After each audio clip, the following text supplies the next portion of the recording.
ఈ కాంగ్రెస్ ప్రభుత్వం ఎట్లుందంటే ఆ రోజే చెప్పిండు కేసీఆర్, మా బామ్మారు చెప్పిండు, మా మామ చెప్పిండు, మా అత్త చెప్పిందని ఓట్లు వేస్తే మననే నట్టేట్లో ముంచుతారని. ఇప్పుడు అదే జరిగింది.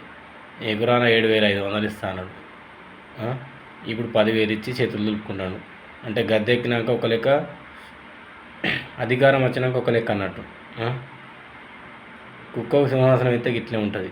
పాలిచ్చే బర్రెను అమ్మి దున్నపోతు కొనుకొచ్చుకున్నట్టుంది. తెలంగాణ ప్రజలు అట్లా చేసారు మొత్తం.